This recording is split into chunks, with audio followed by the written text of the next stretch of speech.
If you had stumbled upon a popular horror forum back in 2010, you would have most likely found a post detailing the rules to a game on the first page. It would later get deleted within a single day, and the author of the account that posted it would be completely unreachable. Some people who visited that post decide to save a copy of it to refer to it later, only realizing how valuable the original copies were now that the post was completely off the internet. Instead of reposting the rules on the online web for everyone to see, the individuals who kept those copies played the very game and realized it was far more dangerous than they had anticipated. Except some weren't even able to make it back. One anonymous individual would later survive the game and decide to post it on a dark web forum before promptly deleting his account and disappearing. I'm talking about the Subway game. The Subway game is an extremely dangerous game with the chances of failure exponentially higher than the chances of success. Winning the game requires deep determination, grit, and willpower, as well as some obvious physical strengths too. Participating in this game if you are sick, a poor athlete, or emotionally vulnerable almost certainly leads to failing the game. Winning the game will provide the player with a great reward, a choice to make one wish that will come true. The game specifically requires the player to write the wish in mind on a piece of paper and take it with them before attempting the game. Failing the game will lead to the death of the player, but that won't be the end of it. The player will die the most painful and gruesome death a person will ever suffer, and then once they have died, their soul will continue to be tortured in the same location for all of eternity by the powers of the game. You can tell I have looked into this game and acknowledged it's dangerous, so you may wonder, why am I writing this down? I got diagnosed with lung cancer 6 days ago. The doctor gave me 6 months to live, and since then I've fallen into a deep depression. My family has tried to make me enjoy the rest of my life, but I can't accept such a short life. I still have things to experience and want to live a longer, fuller life. This is what led me to the game in the first place, and when I first found the instructions to the game while looking for similar dodgy cancer cures on the dark web, I found this game. As skeptical as I was of its authenticity, I decided to go through with the ritual regardless because I was desperate. I needed something to work, and I would go all lengths to extend my life. To initiate the ritual, one must go to a remote subway station with no people around at around 1 a.m. at night. While the time isn't necessarily set, it's important that the time is between 1 and 2 a.m. and that not a single other person is around. Otherwise, the ritual won't work. I located a remote subway station that was out of service and scheduled to be closed soon. It was the first place to initiate the ritual, and so I drove there in the dead of night. As I stared at the dim passing streetlights on the road, I felt strong urges to return and give up on the ritual, but I pushed through. To perform the ritual correctly, the player must bring with themselves the sheet of paper with their wish on it, as mentioned previously, and a wristwatch, preferably made of silver. The silver assists in keeping rogue entities away, and the watch itself is imperative to tracking time in the ritual, one of the main mechanics of the game. I brought both of these items with me, with my wish obviously being the curing of my lung cancer. I walked down the stairs into the underground subway station and started to walk around the 2 platforms. This was the part of the game that initiated it. Pacing around in the subway station for exactly 33 minutes will automatically start the game. The instructions stated the importance of considering the dangers of playing the game in those 33 minutes. There is still a chance to escape the game within those 33 minutes by exiting the station and promptly returning home. After that time is up, the game has started, and attempting to exit the subway station without going through the game first will lead to instant failure. I stared around the dimly lit platform at the dusty wooden benches as I considered turning back and going home. I pushed through regardless, knowing that my will to live a longer life was stronger than my fear of the game. Dying now and dying in 6 months would make no difference. I had nothing to lose playing this game when I was already sentenced to death.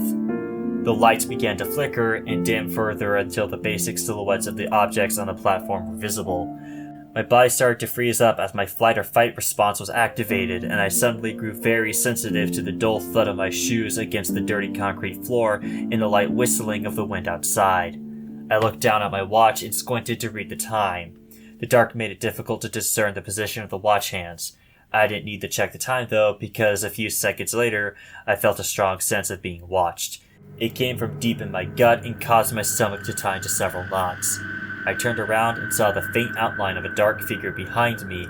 At the time, the lights brightened slightly, and I could finally see the details of the objects around me.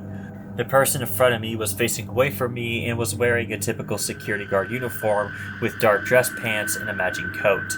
My heart began to thud rapidly against my ribcage as I realized the game had started. The appearance of the security guard is a clear indication of the game starting. Once spotted, the player must try their very best to slowly walk back and away from the security guard. The rest of the game will involve hiding from this security guard while also not leaving the train station until sunrise. I began to carefully walk back away from the security guard when I heard him start whispering. Every raspy whisper sent a chill down my spine as I strained my ears to listen to what the guard was saying. I found myself frozen on the spot, struggling to make out what the guard was saying. The whispering continued as the guard began to turn around slowly. I lurched backwards as I realized the guard was about to see me and quickly jumped behind a pillar as the guard turned around completely. I moved too quickly to be able to make out the guard's face, and all I saw was a blur of white, red, and black like a damaged watercolor painting. I had nearly failed the game within the first 5 minutes.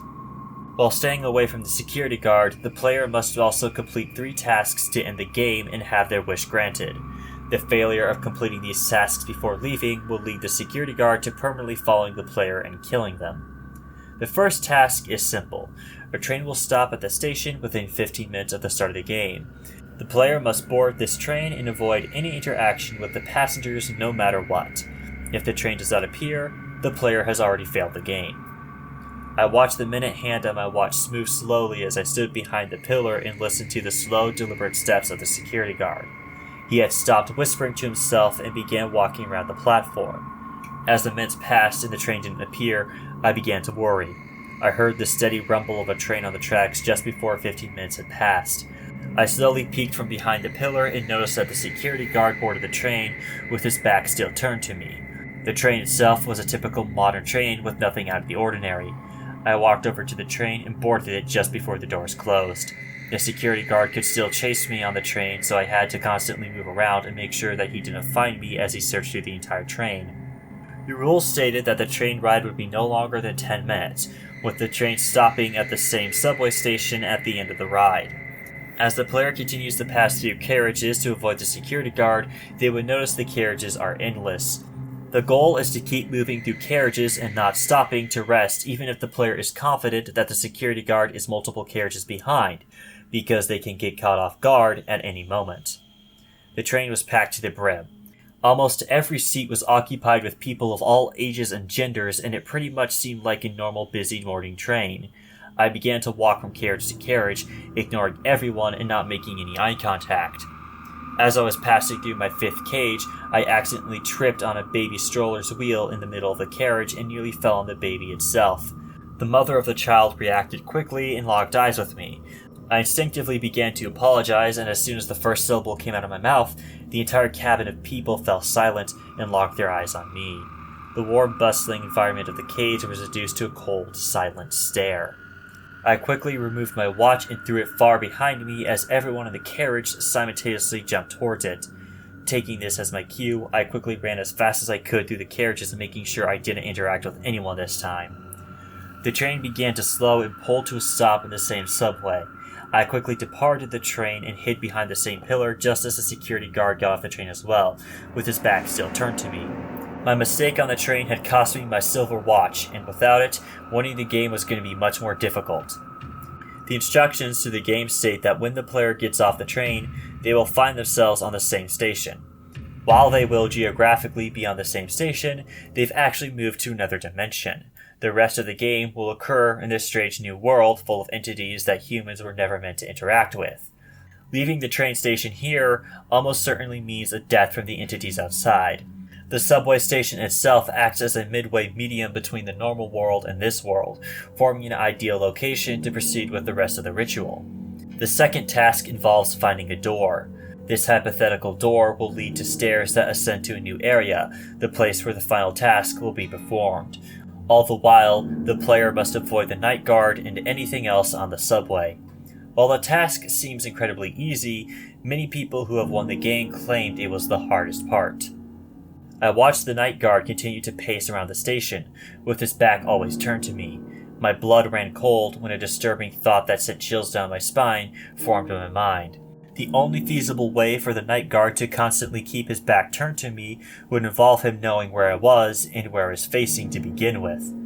I felt my stomach sink to the floor as I continued to watch the night guard, who not once turned to face me. He was just playing with me. I needed to find that door.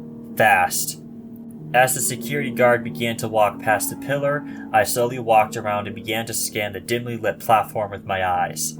I couldn't see any door yet, and so I slowly crawled forward on the platform, ducking behind a bench occasionally as I heard the security guard get closer. I got around the whole platform using the strategy of ducking behind benches and objects every time I felt the security guard coming closer, but as I scanned the whole platform, I realized I couldn't find a single door. A familiar voice sliced through the air. It was my mother's voice, and she was yelling at me to call back. She seemed worried from the sound of her voice. "Come back, Ethan!" I was about to yell back when I realized that it would be impossible for my mother to be here. She had died 2 years ago. Just as I was processing this, I began to hear the sound of a police sirens and a man yelling at me to come out. More voices melted into the chorus, and soon the subway was an echoing cacophony of familiar and unfamiliar voices, all singing the same chorus. Whatever was outside was trying to break me and make me come outside the subway station. I continued to look around the platform for my exit ticket, the door. I was crouched behind a bench when I realized that I had lost track of where the security guard was as I was listening to these voices. That's when I felt a cold hand grip my ankle. I whipped my head around and saw the security guard still with his back turned to me, grabbing me with his arm bent in an impossible way. My shrill scream echoed across the entire subway station as I jumped back.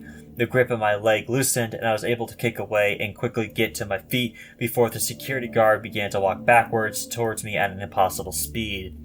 I continued to run, knowing that I had failed the game. I couldn't run forever, and just soon enough the night guard or something else lurking in the shadows will grab me. Just then a thick black tendril curled out from under the platform and grabbed my ankle.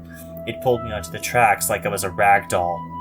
As I inevitably slipped and fell face first on the hard concrete platform, my vision began to narrow and I saw pinpricks of light in my vision. My head felt like it was underwater, and my thoughts began to mush together until they felt like they were lost in a fog.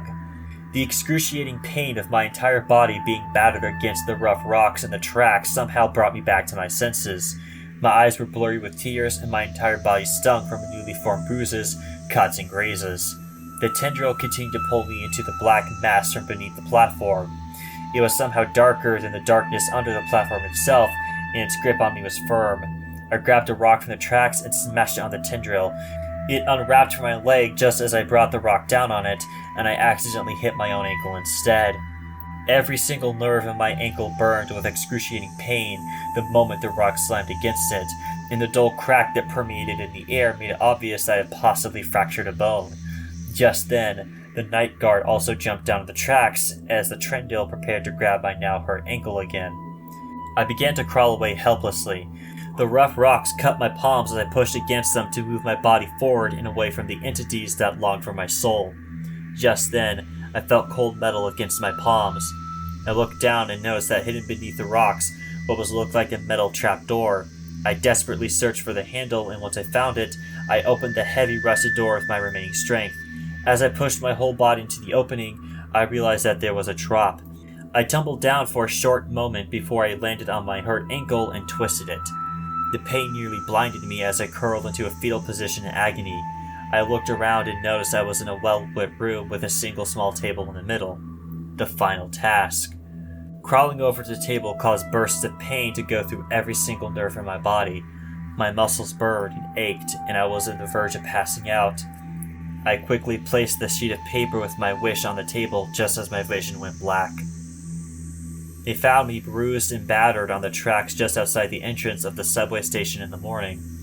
It took my ankle another month to be usable again, and I still walk with a limp today. However, the game wasn't a lie, and my wish was indeed granted. It's just that the other day I saw the security guard outside my window at night, still with his back turned to me. If you do choose to play the subway game, take my story as a warning. As I type this out and hit post, I've just realized one thing. you never truly win the game.